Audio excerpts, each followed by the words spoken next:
Скоро мы отправимся в прекрасное место. Ты забудешь свой мир и своих друзей. Там не будет ни времени, ни конца. Ни вчера, ни сегодня, ни завтра. Только вечность навсегда. Ктулху, Дагон, Йог-Сатот, Шуп-Нигурат, Ньярлатхотеп. Разве есть более вызывающие названия существ во всей литературе ужасов? Само их написание подразумевает что-то чужеродное и экстравагантное. А это странное сочетание звуков и необходимость называть их вслух приравнивать непроизносимое к невыразимому словами.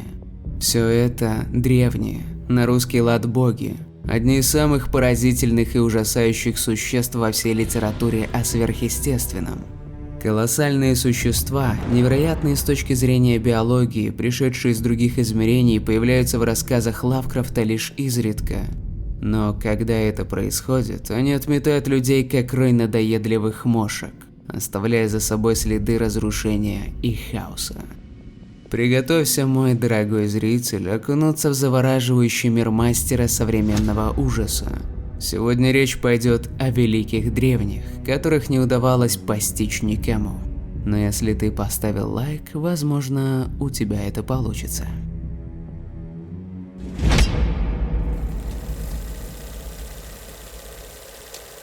Гнокадические манускрипты рассказывают о мерзком божестве по имени Цатогуа. Обладая аморфным телом, он способен растягиваться в длинную черную гадину с хищной пастью, перепончатыми крыльями и 1000 рудиментарных ног, либо сжиматься в чудовищную многолапую горгулью, похожую на огромную, покрытую шерстью жабу с чертами летучей мыши, сонными выпученными глазами и высунутым из широкого рта мерзким языком. Именно таким запечатлели Цатогуа обсидиановые идолы, которым в дочеловеческие времена поклонялись мохнатые вурмисы, что совершали мерзкие и кровожадные обряды. Они считали себя потомками Цатогуа и, подражая ему, жили в подземных норах и пещерах под горами острова Мутулан, ведь он избрал местом своего обитания багровую бездну Инкай. Когда-то бессмертный народ Кньяна отыскал в этой бездне черное изваяние и выстроил в честь Цатогуа город Цат, где стал почитать древнее божество. Но, как и везде, вскоре его культ был проклят и попал под строгий запрет. Легенды связывают это с произошедшими от Цатогуа похожими на черную жижу бесформенными тварями, которые стерегли базальтовые храмы в покинутом всеми Камариоме, что в Гиперборее. Там, в больших бронзовых чашах, они поджидали незадачливых искателей сокровищ, и смерть последних была ужасна. Лишь один Сатам Празера с чудом сумел спастись, чтобы поведать о пережитом людям. Прибывшее на Землю из иного измерения, это божество вобрало в себя черты слона, осьминога и человека и объединило их самым отвратительным образом. С тех пор Великий Древний уже эоны лет скрывается в пещере на Плат-Ацанг под опекой своих безликих почитателей. Чагнар Фагн восседает на троне, умиротворенно сложив руки на коленях и воздев кверху ладони. Туловище у него плотное, антропоморфное, с широкими прямыми плечами и огромным выпирающим животом. Ноги короткие и толстые, больше напоминают слоновьи, а уж голова и подавно. Огромные уши прошиты перепонками, и из них торчат мерзкие отростки щупальца.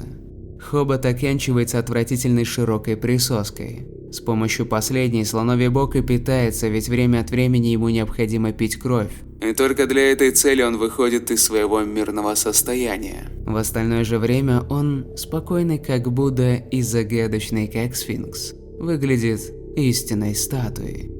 Но не следует обманываться этим впечатлением, ибо лишь страшная гибель ожидает того безумца, что посмеет нарушить его безмятежность. Индейцы, живущие в центральной и южной части Северной Америки, с давних времен знают, что к могущественному змеи-богу и его ползучим отпрыскам следует относиться с почтением. Иначе можно навлечь беду на себя и на все свое племя. Ведь Ик не просто один из древних обладающих великой магической силой, а еще известен непредсказуемым нравом. Обычно он относится к людям благосклонно, особенно если те воздают должное его детям. Но с приходом осени, когда змеи злятся от голода, зло обуревает и самого Ига. Змеебог становится свиреп и кровожаден, так что его приходится отгонять с помощью древних ритуалов.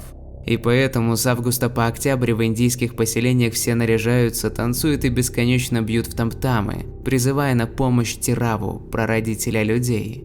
Страшнее же всего придется тому, кто по незнанию или даже стремясь защитить себя, убьет хотя бы одну из гремучих змей, коих множество водится в тех краях. В этом случае Иг принимается мстить, ибо ничего на свете он не любит так незабвенно, как свое ползучее потомство. Рано или поздно он является к обидчику сам в облике крупного получеловека-полурептилии и сначала хорошенько измывается над жертвой, а затем превращает в змею и ее, после чего та смирно примыкает к шипящей братье.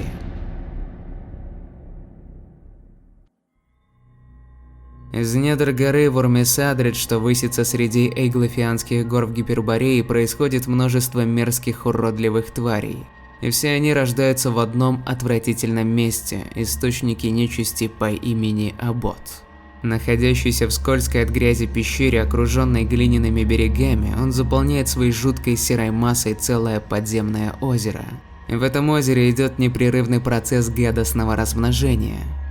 Ежесекундно из Абота выбираются всякого рода дрянные создания, то склизкие, то покрытые шерстью, то чешуйчатые, то и какие вовсе невозможно вообразить. И все они непременно имеют самый неприглядный вид, что только могут иметь живые существа.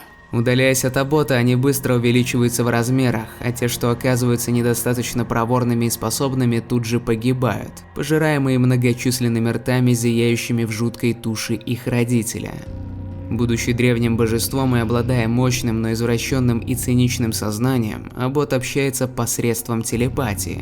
Отсутствие зрения возмещает тем, что выпрастывает непрерывно меняющиеся щупальца, которые исследуют всякого, кому хватает смелости к нему подобраться. И если на ощупь он определяет несчастного посетителя пригодным для своего пищеварения, то неизбежно затягивает свою движущуюся массу. В черной бездне, за гранью вселенной, на ониксовом троне восседает слепой и безумный султан-демон Азатот. Он абсолютный ядерный хаос, повелевающий временем и пространством. Бесформенный кошмар, лишенный жалости, что мерзко клубится и бурлит в самом центре бесконечности, убаюканный монотонным воем пронзительных флейт и оглушительным грохотом барабанов. Путь тех, кто приступил грань миров, лежит к его сумрачному трону, но приблизиться к нему и произнести вслух имя вечно грызущего и бесконечно ненасытного Азатота не посмеет ни один. И горе тому, мой дорогой зритель, кого направит к нему Ньярлатхотеп, коварный посланник слепых и безликих иных богов, что нелепо пританцовывает под сводящую с ума мелодию Азатота.